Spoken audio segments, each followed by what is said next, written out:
अस्सलाम वालेकुम, सत श्री अकाल, नमस्ते दोस्तों, कैसे हैं आप लोग। दोस्तों आपको बता दें 3 बड़ी खबरें हैं जिसके बारे में आपसे बताऊंगा। तो दुबई में रहने वाले लोग और जाने वाले लोगों के लिए एक बहुत ही बढ़िया खबर है, खुशखबरी है।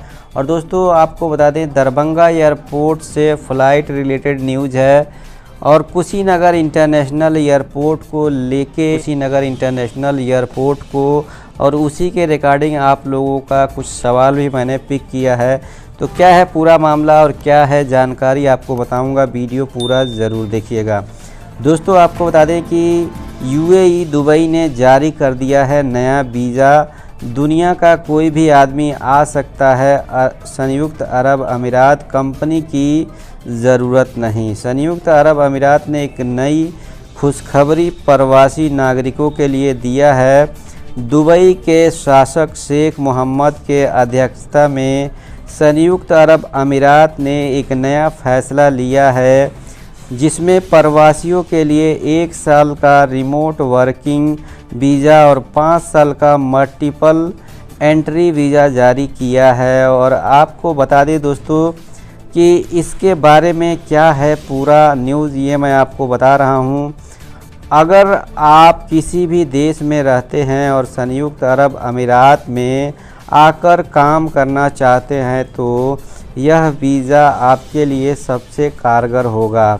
इसमें आपको संयुक्त अरब अमीरात में आकर काम करने का परमिशन तो मिलेगा ही, साथ में आपको किसी भी स्पॉन्सर की ज़रूरत भी नहीं होगी। बिना किसी कंपनी या अन्य मालिक के बुलावे के बिना भी आप इस वीज़ा को लेकर संयुक्त अरब अमीरात में आ सकते हैं। और अगर आप करते हैं तो आप संयुक्त अरब अमीरात में आकर अपना काम भी कर सकते हैं। दोस्तों आपको बता दें अगर आप संयुक्त अरब अमीरात जाकर और भी कुछ कार्य करके वापस अपने देश आना चाहते हैं और बार बार आना जाना चाहते हैं या आना जाना आपको पड़ता है तो आपके लिए यह भी संयुक्त अरब अमीरात से मिल सकता है। और इसके ज़रिए आप संयुक्त अरब अमीरात में 5 साल तक कई बार एंट्री ले सकते हैं और प्रत्येक एंट्री पर लगातार 90 दिन तक रह सकते हैं और ज़रूरत पड़ने पर 90 दिन के लिए लगातार बढ़ाया भी जा सकता है। इसका मकसद संयुक्त अरब अमीरात में दुनिया भर से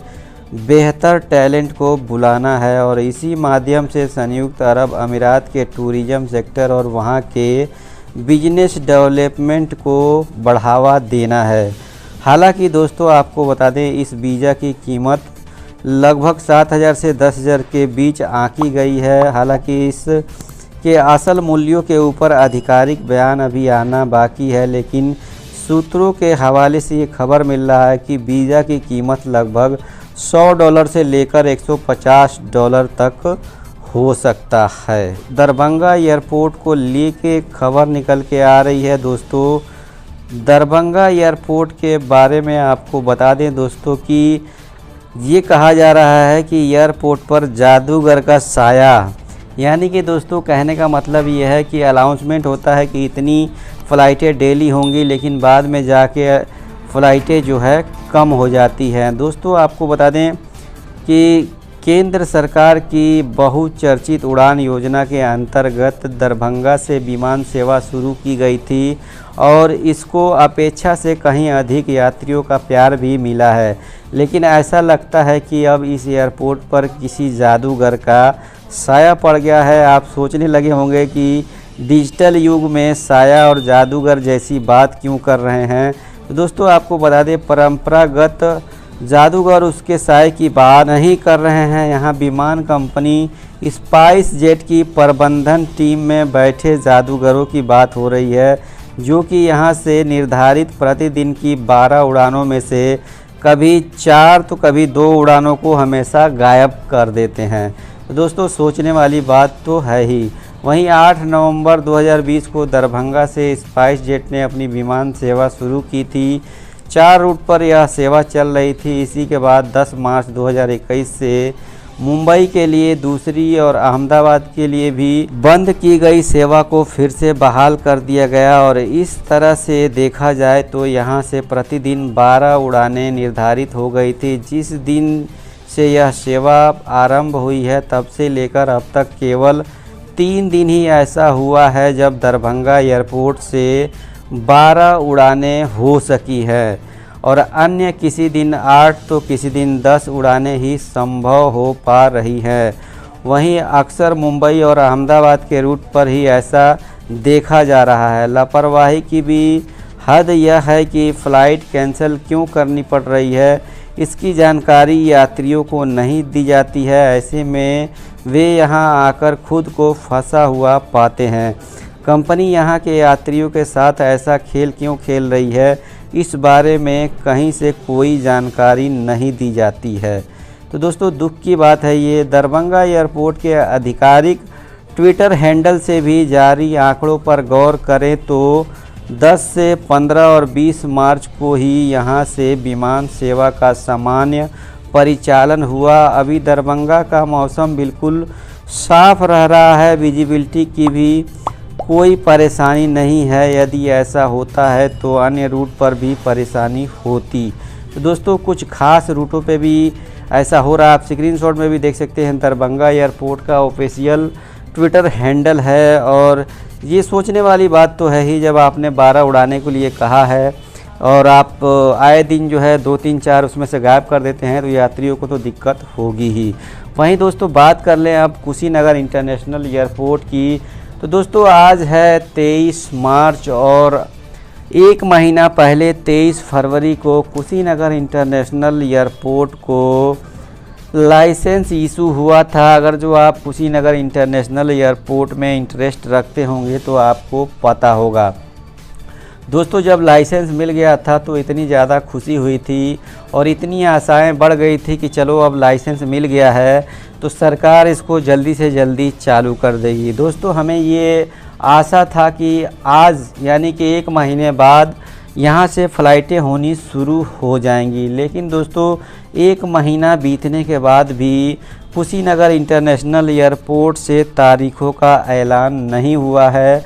वहीं दोस्तों बात कर ले कुशीनगर इंटरनेशनल एयरपोर्ट से तो एयरपोर्ट अथॉरिटी ने सियार, लोमड़ी, कुक्कुर जो भी होते हैं कुशीनगर इंटरनेशनल के एयरपोर्ट के अंदर सबको इनको बाहर निकलवा दिया गया है शिकारियों के द्वारा पकड़वा के, क्योंकि बाद में कोई घटना ना घटित हो, दुर्घटना ना हो, इन सब के बारे में भी सबको पता है। लेकिन दोस्तों सोचने वाली बात यह है कि 1 महीना बीत जाने के बाद भी सवाल अभी भी वहीं के वहीं खड़ा है जो आप लोग हमेशा करते हैं कि कुशीनगर इंटरनेशनल एयरपोर्ट कब चालू होगा। तो दोस्तों आपको बता दें हमारी नज़रें हमेशा कुशीनगर इंटरनेशनल एयरपोर्ट के छोटी से छोटी और बड़ी से बड़ी खबरों पे बनी रहती है। और मैं भी हैरान हूँ कि देखिए 1 महीने से ज़्यादा हो गया लाइसेंस को प्राप्त हुए, लेकिन सरकार कोई भी जल्दबाजी में नज़र नहीं आ रही है। हालांकि पीछे 2-3 खबरों में माननीय सांसद विजय कुमार दुबे जी ने उनको ये कहते हुए देखा जा सकता है कि सिक्योरिटी ज़रूरी है, सेफ्टी ज़रूरी है। तो जी हाँ सर जी, सिक्योरिटी और सेफ्टी ज़रूरी है, लेकिन आप ऐसा भी कर सकते हैं कि आप 1 महीने या 1.5 महीने या 2 महीने का टाइम लेके आप डेट का अनाउंस कर सकते हैं। लेकिन दोस्तों टाइम पास करवाना लोगों का ठीक बात नहीं है। वहीं दोस्तों आपको बता दें कि कुछ लोग कमेंट करते हैं, जैसे कि ये प्रकाश कुमार जी हैं जिनका स्क्रीनशॉट भी आप देख सकते हैं। इनका लिखना है, मैं प्रकाश कुमार गौतम इस समय सऊदी अरब में हूँ। सऊदी अरब से कब तक फ़्लाइट चलेगी कुशीनगर इंटरनेशनल एयरपोर्ट से, क्या आप बता सकते हो? मैं इंतज़ार कर रहा हूं। दोस्तों ऐसे सवाल मेरे पास जो है ना डेली 100-150 ज़रूर आता है। तो दोस्तों क्या बताएं, हम भी इसी इंतज़ार में हैं कि जल्दी से जल्दी कुशीनगर इंटरनेशनल एयरपोर्ट चालू हो। और आप लोगों को बता दें दोस्तों, मिराज खान हैं, इनका कहना है हम लोग बेसब्री से इंतज़ार कर रहे हैं कुशीनगर इंटरनेशनल एयरपोर्ट कब चालू होने का है। और आपको बता दें दोस्तों कि डेली के डेली एक ही सवाल हम भी पढ़ते हैं और अपने दिमाग पे भी ये जोर डालते हैं कि सरकार को अब इसमें कोई ना कोई सख्त और ज़रूरी कदम उठाना चाहिए। ना इंटरनेशनल सही डोमेस्टिक ही फ़्लाइटों का तारीखों का ऐलान कर देना चाहिए, ताकि लोगों में इस बात की जो भावना है कि चलो लाइसेंस भी मिल गया, अब डेट भी आ जाए तो बहुत ही अच्छी होगी। दोस्तों आपको बता दें कि मोदी जी और योगी जी 2 आदमी हैं जिनके हाथ में है, ये चाहे तो 15 दिन, 1 हफ्ते या 15 जब भी चालू कर दें, लेकिन सरकार मुझे लगता है कि कोई भी जल्दबाजी में नहीं दिख रही है। और विपक्ष के नेता वर्मा शंकर त्रिपाठी जी को 1-2 बार और अपना बयान देना चाहिए, जो कि उन्होंने पिछले महीने कहा था कि मार्च में अगर जो नहीं चालू हुआ तो आंदोलन करेंगे, धरना प्रदर्शन करेंगे। आपका क्या कहना है? अपना कीमती राय ज़रूर दीजिएगा। मिलते हैं दोस्तों किसी और खबर के साथ। जय हिंद, जय भारत, दुआओं में याद रखिए।